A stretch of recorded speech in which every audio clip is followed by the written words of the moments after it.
del 4 al 8. Y una vez que la encuentren, hermanos, puestos nuevamente de pie, vamos a leer juntos estos 4 versículos de Hechos capítulo 8. Hechos de los Apóstoles capítulo 8, versículos del 4 al 8. ¿Amén? Amén. Todos a una voz, hermanos, dice así la palabra del Señor. Pero los que fueron esparcidos iban por todas partes anunciando el Evangelio. Entonces Felipe, descendiendo a la ciudad de Samaria, les predicaba a Cristo, y la gente unánime escuchaba atentamente las cosas que decía Felipe, oyendo y viendo las señales que hacía, porque de muchos que tenían espíritus inmundos salían esto dando grandes voces, y muchos paralíticos y cojos eran sanados. Así que había gran gozo en aquella ciudad. Amén. Pueden tomar sus lugares. La semana anterior terminamos, creo yo, o hablo por mí, con sentimientos que algunos llaman encontrados, yo diría más bien contradictorios. Porque por un lado, el noble gesto de nuestro hermano Eduardo Vargas, que mediante su testimonio nos expresó lo importantes que somos para él, porque dijo, se los digo porque para mí ustedes son importantes. Pero por otro lado, lo que él nos relató debiera ponernos los pelos de punta de saber que la realidad violenta que antes veíamos lejanamente a través de los medios de comunicación ya está entre nosotros, cercanos. Vivimos, hermanos, en el riesgo inminente de encontrarnos en el camino cotidiano de nuestra vida con los malos, de gente sin moral y sin temor alguno, que pone en riesgo nuestra tranquilidad, nuestros bienes e inclusive nuestras vidas. En lo particular, me quedé meditando acerca de esto y de su repercusión en nuestra comunidad de fe que llamamos iglesia, porque los datos son abrumadores. El crimen organizado es el quinto empleador más grande de todo México. Tiene una fuerza laboral más grande que Oxxo, Bimbo, Grupo Salinas o de una paraestatal de Pemex. Los empleadores del narco representan el doble de los agentes federales asignados para combatirlo. Es decir, por cada agente federal designado para perseguir, capturar y detener a un narco, existen 2 narcos. Esta es la angustiosa realidad, que es la inseguridad en la que estamos viviendo. Y aunque el masón grado 15 que nos gobierna diga que no, un estudio realizado por la Complexity Science Hub de la Universidad de Viena concluye que el crimen organizado en México tenía en el 2022 entre 160 y 185 mil miembros. Esta cifra lo coloca solo por debajo de empresas como FEMSA, Walmart, Manpower y América Móvil en cuestión de número de empleados. Es decir, hay tantos empleados en el crimen organizado que está casi a la par de estas empresas que acabo de mencionar. Se habla de miles de decenas de jóvenes devorados por esa máquina de la muerte que se alimenta de los hijos y nietos que se van pariendo, y parece que nadie tiene el poder para detenerla. La sociedad, mientras tanto, ha caído en una especie de anestesia colectiva porque parece no reaccionar ante lo que está pasando. Se estima que en el 2012 las organizaciones criminales empleaban unas 115,000 personas, pero para el 2022 la cifra había crecido a 175,000. Y durante ese lapso del 2012 al 2022, unos 110,000 fueron asesinados o detenidos. porque no hay otro camino para la gente que se enrola en esa empresa, o la muerte o la cárcel. Lo anterior nos dice que esta empresa de la muerte tiene una fuerte pérdida de elementos constante o de empleados que debe resolver con un reclutamiento constante, y el ritmo de este reclutamiento es una cifra demoledora. De acuerdo con el estudio, semana a semana, unos 350 jóvenes se enlistan en el crimen organizado. Y ni los tan mentados programas sociales de parte del gobierno parece que sirvan para arrebatar a los jóvenes del narco. Quienes nos gobiernan en las diferentes instancias dicen que todo está bien y que estamos mejor que nunca. Pero el ranking de las 10 ciudades más peligrosas del mundo, publicada en julio de este año, los desmiente, porque México tiene 9 de esas 10 ciudades: Colima, Zamora, Ciudad Obregón, Zacatecas, Tijuana, Celaya, Uruapan, Juárez y Acapulco, que son ciudades de dolor y de muerte. Samaria es una ciudad ubicada al norte de Jerusalén. En otro tiempo era la sede de lo que se conoció como el Reino del Norte de Israel. Pero a causa de su pecado y su alejamiento de Jehová, hubo juicio ejecutado por los asirios, que los invadieron con violencia, llevándose prisionero a los ciudadanos más encumbrados y luego desapareciéndolos, como cualquier narcotraficante. Dejaron a la población a la deriva, en pobreza, desamparada y confundida, pues al no tener cabeza que los dirija, tomaron las peores decisiones, entre ellas mezclarse con las naciones de alrededor, juntarse y ayuntarse románticamente con ellas, dando como resultado una nación mezclada, mestiza o mezcla que ya poco tenía que ver con el pueblo de Dios. A raíz de esto, el reino del sur o de Judá vio a sus hermanos de nación con recelo y menosprecio, porque habían perdido su pureza racial y su llamado ante Dios. Todo esto sumió a Samaria en un estado de obscuridad y de retraso comparado con los demás pueblos a su alrededor. Pero un día todo cambió. Un grupo de judíos que venían huyendo de Jerusalén llegaron a Samaria con la decisión de hacer vida entre ellos. Eso de entrada es confuso, pero entre ese contingente venía un varón de Dios llamado Felipe, no el apóstol, sino uno de los 7 diáconos de la iglesia de Jerusalén. Hechos capítulo 6, versículo 7.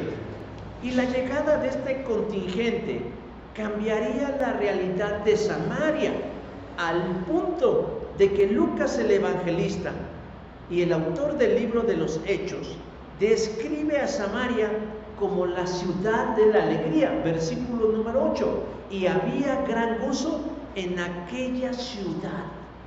¿Qué pasó? ¿Qué sucedió? ¿Qué hicieron esos extraños en Samaria para cambiar la realidad de sus habitantes? ¿Qué hicieron para que dejara de haber obscuridad y resplandeciera la luz de la alegría? Hicieron 3 cosas, 3 acciones fundamentales que nosotros como pueblo de Dios debemos mantener como dinámica de nuestra vida en nuestro entorno, si es que queremos que sea transformado. No va a ser sencillo. Habremos de enfrentar oposición, y a veces la principal oposición la ponemos nosotros, con nuestra reticencia a obedecer a Dios. Pero Dios es más grande, y con o sin nosotros, o a pesar de nosotros, Él va a rescatar a las personas que ha elegido para ser sus hijos. Pero vamos al pasaje y descubramos esas 3 acciones que hicieron los judíos que llegaron a Samaria para convertirla en la ciudad de la alegría. ¿Cuál fue la primera acción que hicieron esos judíos encabezados o liderados por Felipe en la ciudad de Samaria para convertirla en la ciudad de la alegría? Lo primero que ellos hicieron es predicar a Jesucristo, versículo número 5. La incipiente fe de Jesús se establece en Jerusalén y eran más o menos 120 creyentes convertidos. Pero nos dice el libro de los Hechos que de un momento a otro, en unas cuantas horas, pasaron a ser más de 5,000 a raíz de la espléndida predicación de Pedro durante la fiesta del Pentecostés. Y es durante ese momento cuando el Espíritu Santo es derramado sobre todos los allí presentes. Hechos capítulo 2. No fue fácil, pero con la asistencia de Dios, los creyentes fueron haciendo su ronchita en medio de la sociedad judía. Al principio hubo mucha oposición, principalmente de los líderes en contra de los apóstoles, contra Pedro, contra Juan, contra Jacobo, contra todos los demás, pero no se atrevían a tocar a la población de la iglesia, a la grey. Esta no era molestada. Ellos se reunían a veces en algunas áreas exteriores del templo y participaban de ciertas actividades del judaísmo, como la hora de la oración. Pero también llevaban a cabo actividades en casas de algunos miembros de la iglesia, donde participaban de la cena del Señor. Y poco a poco, más de a fuerza que de ganas, el cristianismo, que todavía no se llamaba así, se fue amoldando y acomodando en la sociedad judía, se fue aclimatando, porque de alguna forma la población, que era mucho más que esos cristianos, creían que este grupo era una especie de renovación espiritual y que eran parte del judaísmo. ¿Por qué? Porque todos los pertenecientes a esta iglesia eran judíos. Sin embargo, esto no era así. La fe en Jesús no era algo que debía circunscribirse exclusivamente a los habitantes de Jerusalén, a los judíos y a la gente de su alrededor. Jesús fue enfático antes de ascender a los cielos: y me seréis testigos en Jerusalén, en toda Judea, en Samaria y hasta lo último de la tierra. Hechos capítulo 1, versículo 8.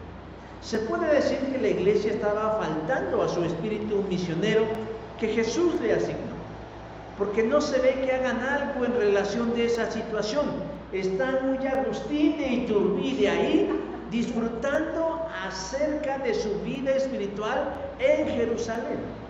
Por eso, Dios se valdría de un evento trágico para hacer que la iglesia esparciera la verdad de la salvación más allá de sus territorios, y aunque ellos todavía no lo sabían, más allá de su identidad étnica.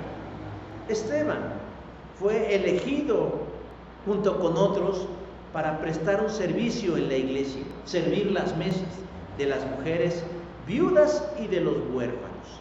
Era un hombre servicial, pero además dice Lucas que era un hombre espiritual, lleno del Espíritu Santo. Por lo tanto, él se descubrió como predicador, apologeta, es decir, defensor de la fe, entre las sinagogas de Jerusalén.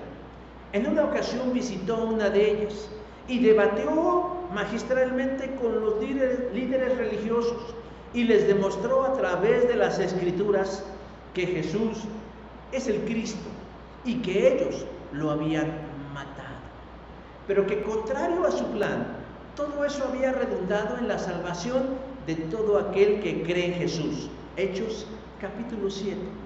¿Cómo cree usted que reaccionaron estos arrogantes religiosos? Fue de manera violenta y desproporcionada, porque a jalones y empujones, pellizcos y mordidas, sacaron a Esteban a las afueras de la ciudad y allí lo lapidaron. Y desde luego Esteban durmió. Hechos capítulo 7, versículo 60. Este evento de la muerte de Esteban en manos de los habitantes de Jerusalén rompió la frágil armonía que había entre los judíos y la iglesia cristiana. Y se inició, verso 1 del capítulo 8, una gran persecución contra la iglesia que estaba en Jerusalén. Saulo de Tarso, que después sería conocido como Pablo el apóstol, está de acuerdo con lo que están haciendo sus paisanos. Y no solamente está de acuerdo, sino que se convirtió en el líder de esa persecución que asolaba a la iglesia. Dice que los sacaba de sus casas y los arrastraba y los metía a la cárcel, no importando si eran hombres o si eran mujeres. Versículo 3 del capítulo 8. Pero muchos no esperaron a que Pablo y sus sicarios fueran por ellos. Decidieron huir, abandonar su vida en Jerusalén y buscar un lugar en donde estar seguro para salvaguardar su vida y su fe. Versículo 2. Solo los apóstoles y unos cuantos valientes se quedaron de pie para mantener viva a la iglesia en Jerusalén.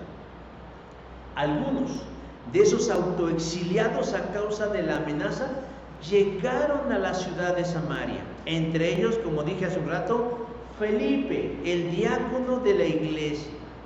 Debió resultar muy difícil para Felipe y para los demás judíos tenerse que ir a vivir entre los samaritanos por las razones que mencioné al principio. Ellos sentían un profundo menosprecio de sus casi paisanos porque habían perdido su identidad étnica y por lo tanto pureza racial y espiritual. Había una expresión que circulaba entre ellos que reflejaba lo que sentían por los samaritanos. Gracias Dios, porque no soy mujer, ni samaritano, ni tampoco soy un perro. Yo sé que no son palabras amables, pero no debemos juzgarlas a la luz de los neologismos que hoy nos rigen. El caso es que si ustedes han leído los evangelios, cuando los judíos, fariseos y saduceos querían ofender a Jesús, le decían: eres samaritano. Es como hoy si alguien dice: es que eres un naco, es que le vas a la América, es que eres chairo. Cuando alguien quiere denostar a otro, utiliza expresiones que reflejan su menosprecio, y ellos a los samaritanos los utilizaban como insulto. El caso es que Dios, solo Dios, pudo obrar en la mente y los corazones de esos judíos para que vencieran sus prejuicios en contra de los samaritanos e irse a vivir entre ellos. Pero no llegaron con una actitud displiciente o grosera. Al contrario, Dios había obrado con ellos para que su mente y su corazón se abriera y convertirse en embajadores de Jesús. ¿En dónde? En un contexto social y religioso distinto al de ellos. ¿Por qué digo lo siguiente? Porque en el versículo 5 dice: y les predicaban a Cristo. O sea, no llegaron y dijeron: no les hables. No son como los haitianos que vienen a nuestro país y les saluda a uno y no nos contestan. Independientemente de si no hablamos el mismo idioma, tenemos el idioma universal de la sonrisa, y muchas veces yo les he sonreído y a veces nos miran con extrañeza, como si los marcianos fuéramos nosotros. Bueno, no estoy diciendo que ellos sean los marcianos, pero ellos son los extraños en nuestra tierra y los acogemos con hospitalidad. ¿Cómo? Sonriéndoles. Bueno, de esta manera los judíos llegaron a Samaria y fueron movidos a misericordia y eran obedientes al Señor, porque se dieron cuenta de algo los judíos, de la condición social, económica y espiritual en la que vivían los samaritanos, en una patente oscuridad del alma. Eso lo voy a explicar un poquito más adelante. Pero, ¿qué hacían ellos en respuesta a esa prevalente oscuridad en Samaria? Les predicaban a Cristo, predicaban a Jesús. Pero, ¿qué les predicaban en sí? Equivocadamente, se puede pensar que los creyentes de Judea que llegaron a Samaria les predicaban el evangelio de Jesús. Pero ¿qué creen? Todavía no existía el evangelio de Jesús. Es decir, no estaban escritos, no estaban establecidas las cosas como hoy nosotros las entendemos. No les recitaban las 4 verdades espirituales, no les explicaban el camino a los romanos, no sabían las técnicas de evangelismo explosivo o cualquier otro método, porque además de que no existían, todavía no estaban bien claras muchas cosas acerca de la fe cristiana.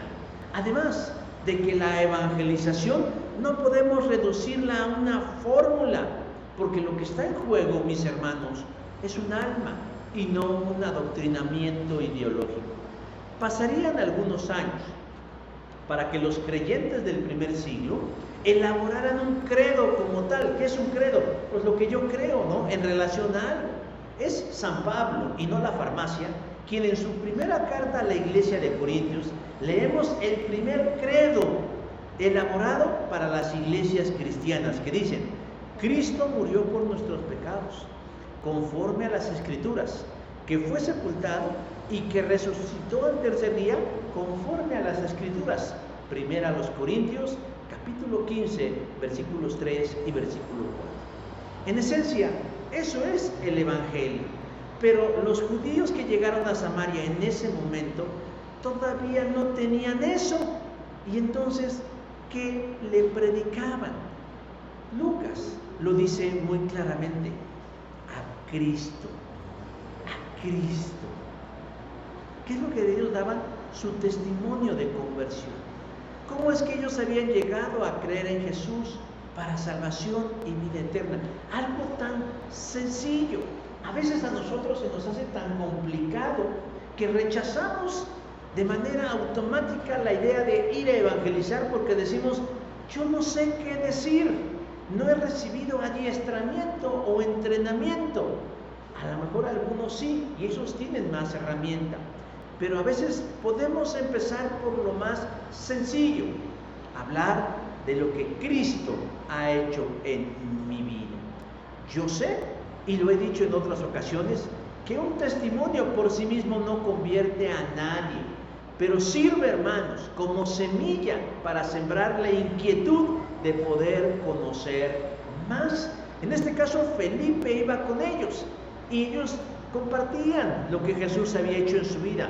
Y Felipe, que tenía un poquito más de experiencia y conocimiento, les predicaba con claridad. ¿Por qué? Porque les funcionó. Versículo 6: escuchaban atentamente las cosas que decían.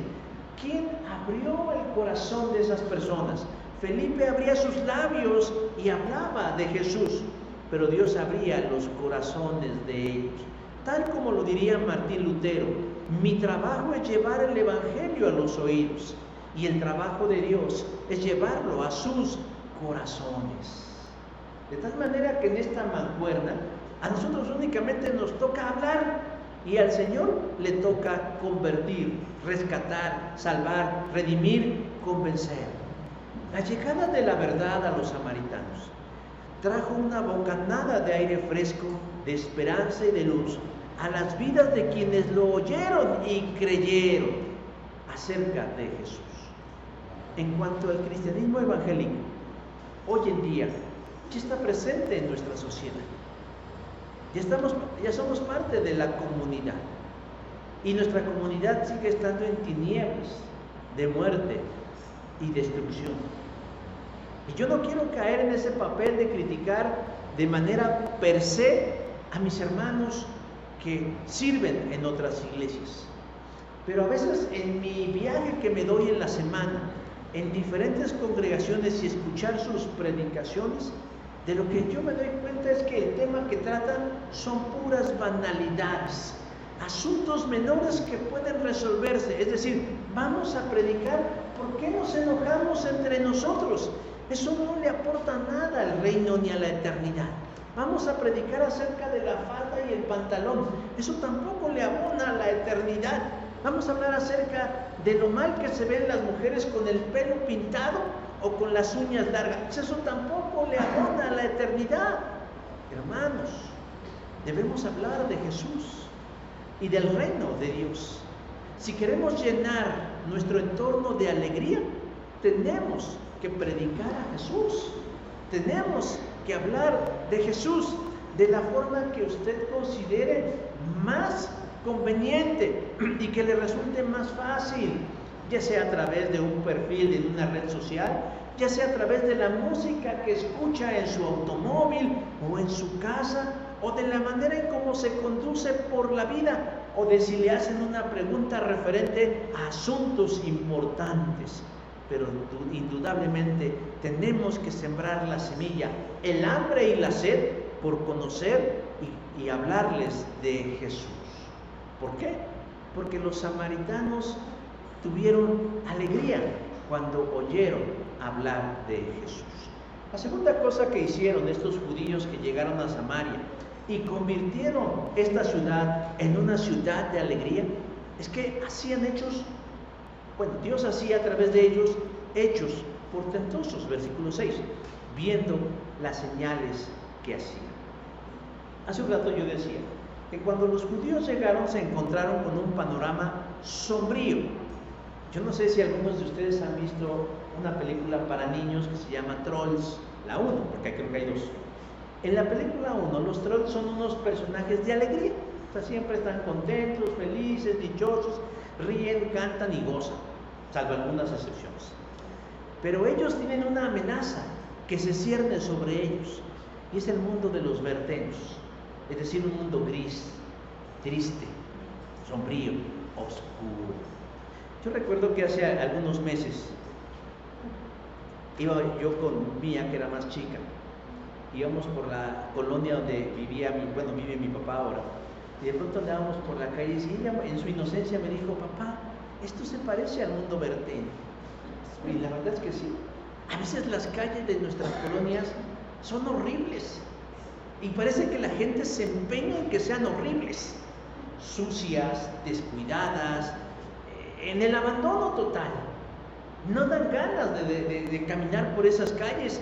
Y no estoy hablando de que veamos indigentes o drogadictos o prostitución, no, a veces el solo ambiente nos resulta desagradable. Algo así sintieron las personas que llegaron a Samaria. Ellos se dieron cuenta que estaban inmersas en un fuerte paganismo. Los samaritanos tenían raíces hebreas y monoteístas. Y fue precisamente el perder esas raíces hebreas y monoteístas lo que los hizo tener problemas con Dios. Porque al no ceñirse al único Dios, cayeron en idolatría y Dios trajo juicio sobre ellos. Bueno, ahora, en el tiempo que está Felipe y los judíos en Samaria, han perdido casi todo rastro de su identidad. Hay un sincretismo religioso, hay una mezcolanza de cosas entre los samaritanos. Porque entre ellos lo que prevalece es lo que anuncian magos, brujos, adivinos.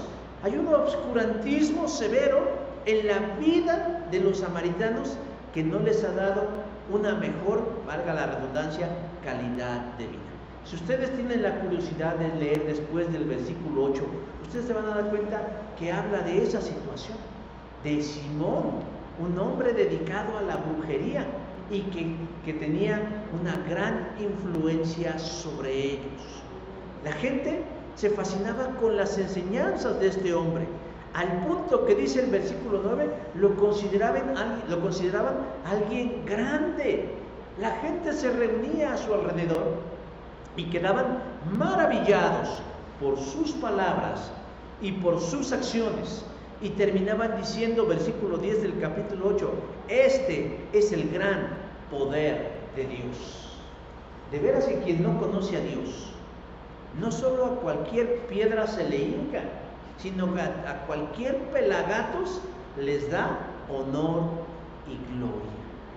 El apóstol Pablo diría años después a la iglesia de los Efesios que quienes no tienen a Cristo en su vida tienen la mente llena de obscuridad. Efesios 4:18. Esto, hermanos, además de ser un juicio, es una tragedia. Nacer, vivir y morir en esa condición de obscuridad es triste y lamentable. La sociedad de Samaria estaba impregnada de ocultismo, lo cual se traduce en una mala calidad de vida, y no necesariamente de pobreza material, sino del alma. Y esa es la realidad de muchos. No importa la nacionalidad que tengan o la época en la que nazcan, la falta de luz espiritual los lleva por caminos escabrosos y peligrosos, inclusive a poner en riesgo su vida. Semana a semana, 360 jóvenes entre los 13 y los 20 años se enrolan en el crimen organizado para, según ellos, tener una mejor calidad de vida. Pero se engañan, se autoengañan con la idea barata de decirse: prefiero vivir como rey unos años y no mi vida entera como un buey jalando una yunta. Pero en Samaria las cosas estaban cambiando. ¿Cómo? El día que Felipe, el evangelista, y otros judíos llegaron y les hablaron de Jesús. Pero no solo les hablaron de Jesús, sino que Dios respaldó las palabras de ellos de una manera portentosa. ¿De qué forma? Verso 6, viendo las señales que hacían. Había cautividad espiritual. Dice verso 7, muchos tenían espíritus inmundos. ¿Cuántos? Muchos. Muchos tenían su carga de espíritus, estaban poseídos por demonios. Y había enfermedad, dice verso 7, y muchos paralíticos y cojos. ¿Cuántos? Muchos. La gente andaba mal. Y a eso vino Jesús, a cambiar la condición de la gente. ¿De qué forma? Abriéndole los ojos de la razón a través del testimonio y la verdad de las Escrituras, pero también mediante obras portentosas, porque nos dice el verso 7 que esos oprimidos, esos endemoniados eran liberados, espíritus inmundos salían de estos dando grandes voces, versículo 7, y los enfermos eran sanados, dice, paralíticos y cojos eran sanados. A este respecto, hermanos, en el cristianismo de hoy hay dos posturas teológicas en relación a este tema. Por un lado, quienes están llevando el curso de dones, ya lo he mencionado, se les llama los cesacionistas. ¿Quiénes son estos? Cristianos que dicen que muchos de los milagros, o casi todos los milagros, únicamente funcionaron en la era apostólica, y que hoy en día ya no existen esas manifestaciones. No niegan que pueda haber un milagro, pero dicen ya no es tan frecuente como en el pasado. Existe el otro extremo, quienes les denominan continuistas, y ellos afirman lo contrario, que la capacidad de obrar dones milagrosos siguen vigentes al día de hoy, tal y como lo fue entre los creyentes del primer siglo.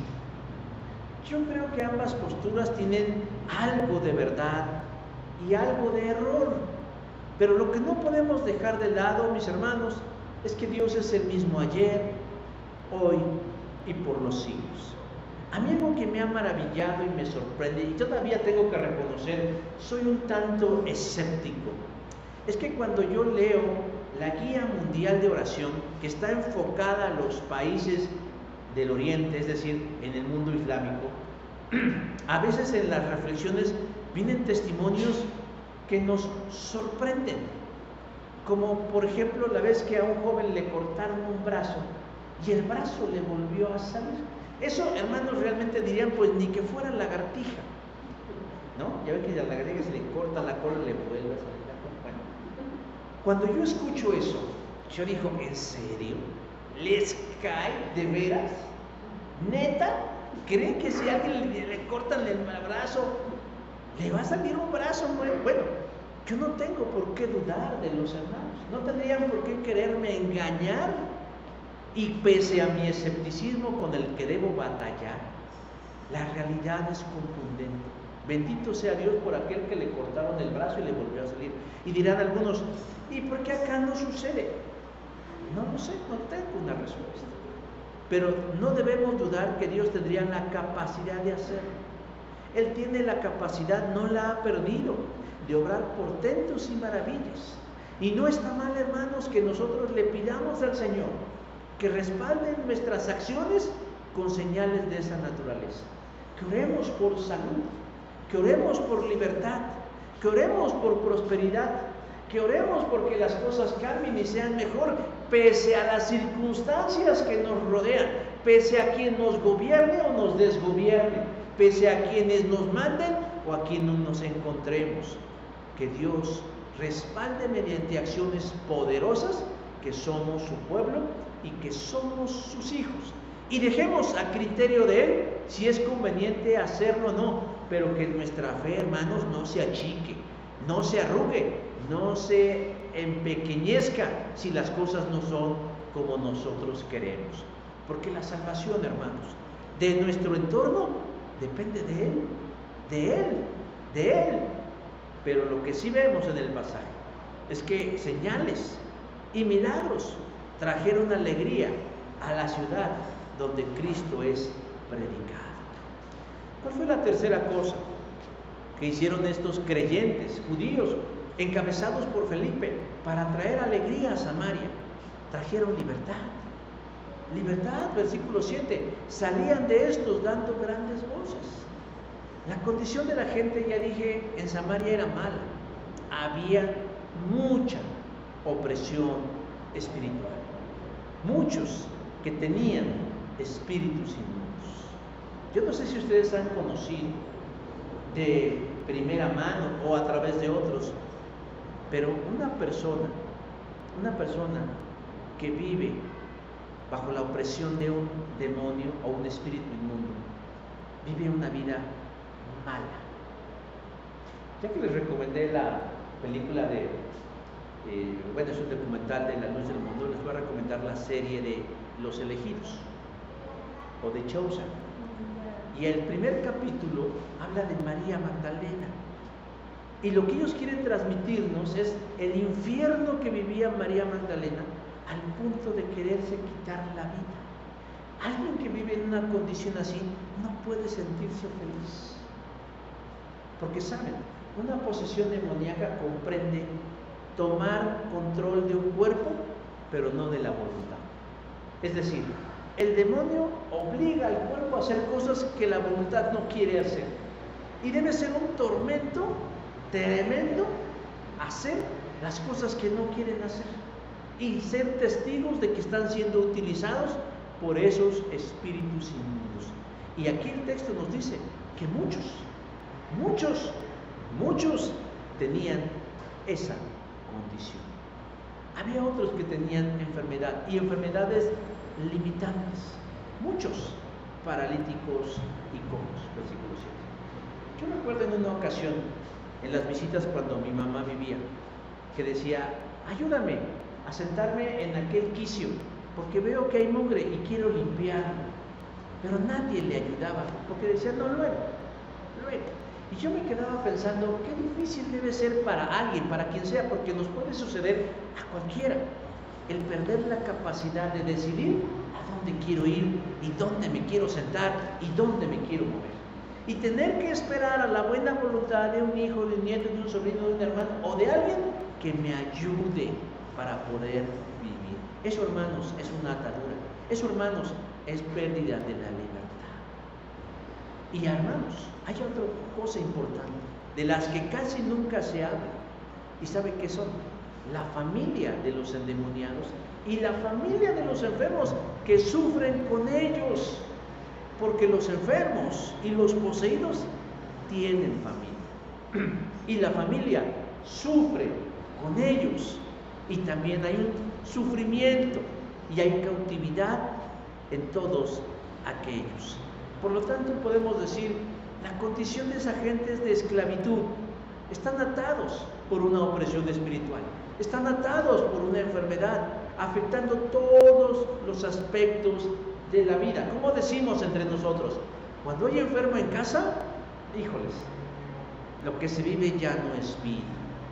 Pero llega Felipe y un remanente de hermanos convertidos a Cristo y traen la luz verdadera, porque Jesús hace la gran diferencia.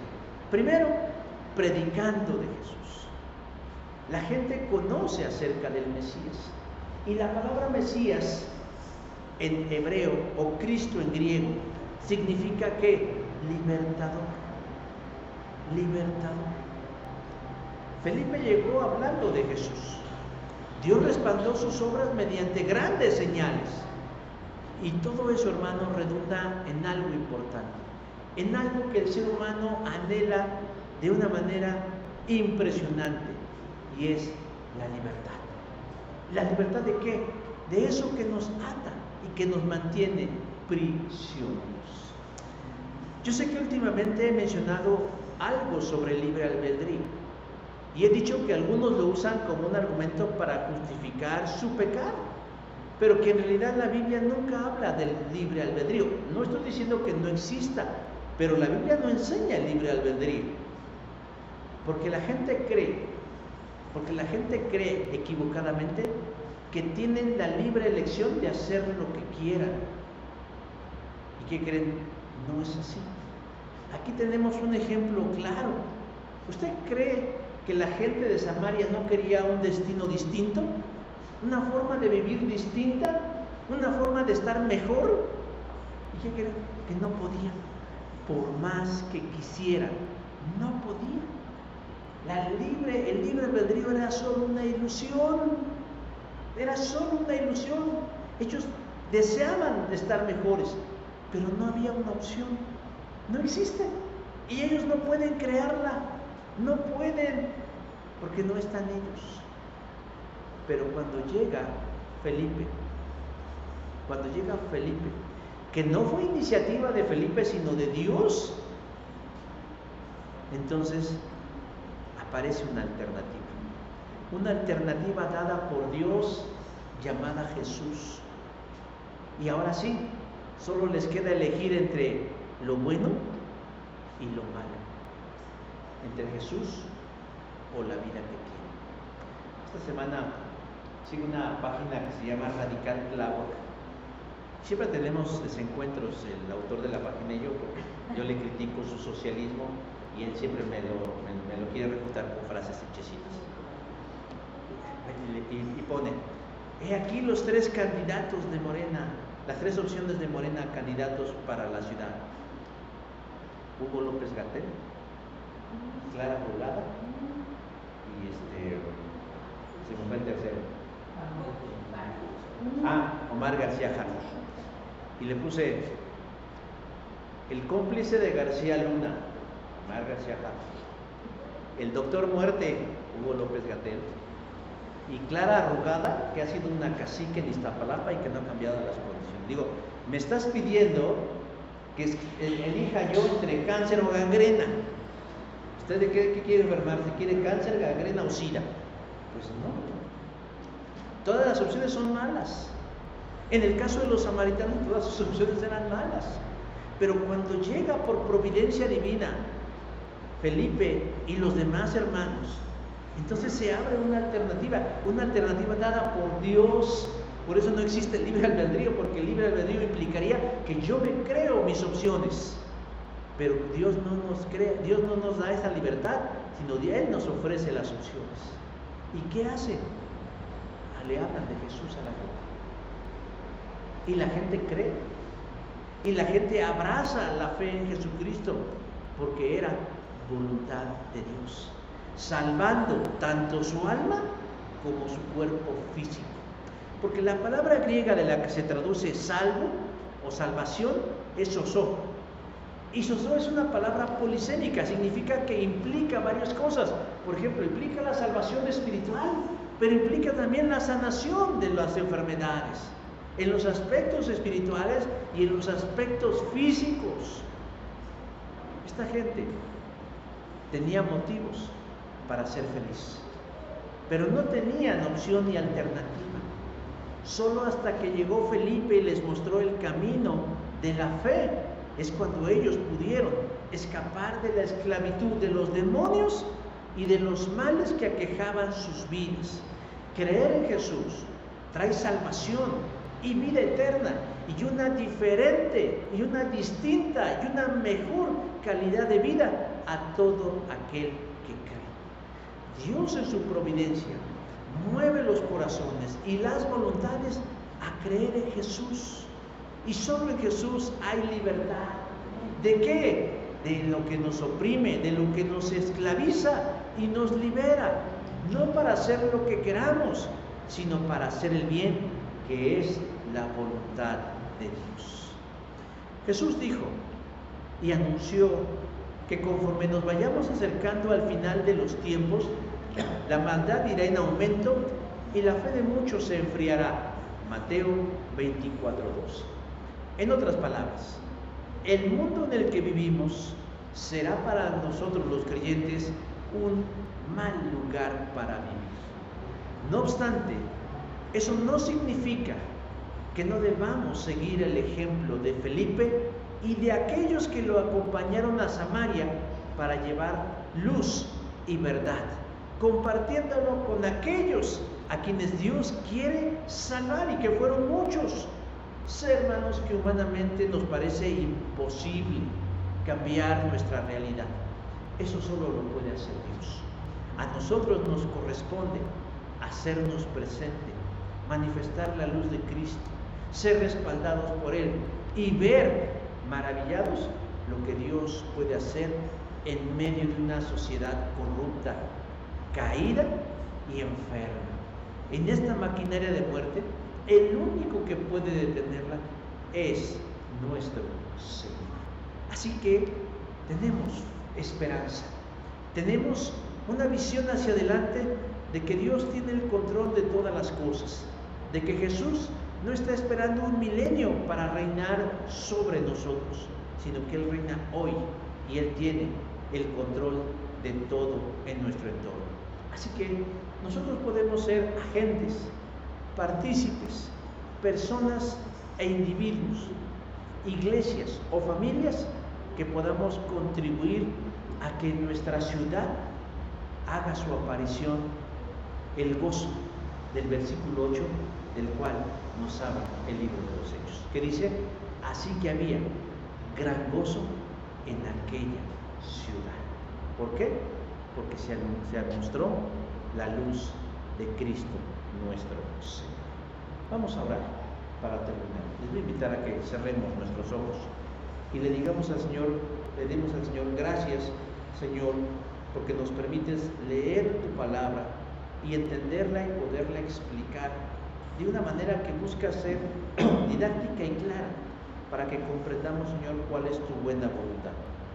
Te pedimos, Padre del cielo, que esta verdad que hoy descubrimos anide en nuestras mentes y en nuestros corazones, y que nos permitas, Padre del cielo y de la tierra, hacerla una realidad, no solo por y para nosotros, no solo para nuestra siguiente generación, sino para aquellos, Señor, que tú ya has salvado, y porque en medio de tanta oscuridad y tanta desolación, tú tienes pueblo, Señor, que aún necesita ser rescatado.